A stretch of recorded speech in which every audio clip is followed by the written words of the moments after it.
Over the last century, the way zoos have created their environments for the animals has changed dramatically. As we developed and our knowledge of animal care developed, making much more stimulating habitats for the animals, enriching the environments, became very, very important.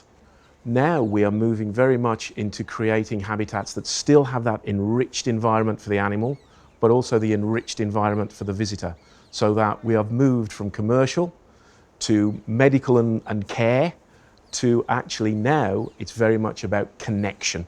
We are connecting people through our animals and through our animals' environments. Animals bring the best out of people. Zoos have a great way to bridge that.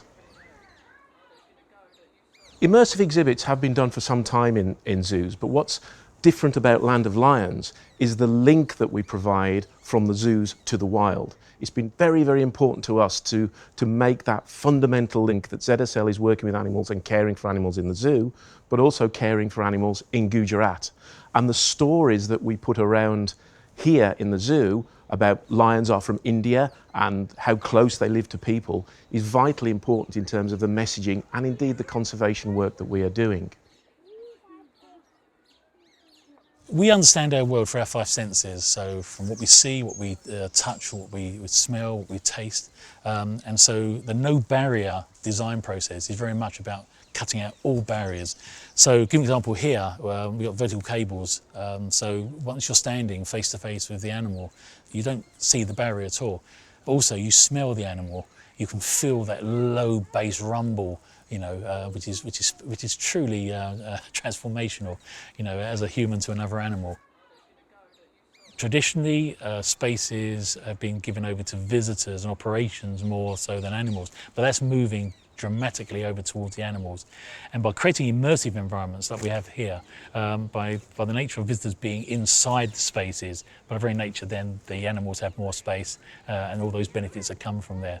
But when you get that virtuous circle of the humans, the visitors and the animals absolutely enjoying the environments together, and that enjoyment may also be a little bit of terror as well, because you know we are hardwired, you know, to fear, you know, and vice versa, which is interesting. You know, it's not meant to be a sort of a walk in the park, as it were. I mean, if you come face to face with a lion, something should happen to you and something should happen to the animal. So again, those things are very much considered, you know, with the balance of space, but particularly in urban zoos where you have this almost limited defined space, that becomes really a primary consideration at the very start of any project.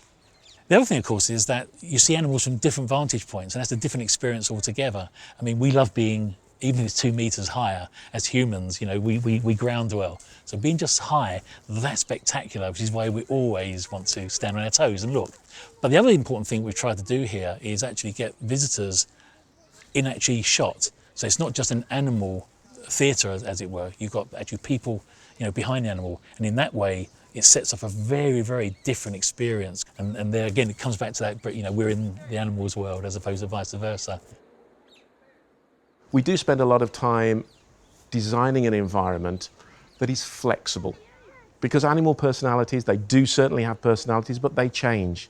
So the important thing in every environment that we design is flexibility. So the animals can choose where they go, they can choose the different substrates they want to be on, they can choose which area they want to be on, they can also choose whether they want to be on show or not. If they want to get away from the visitors, they can do.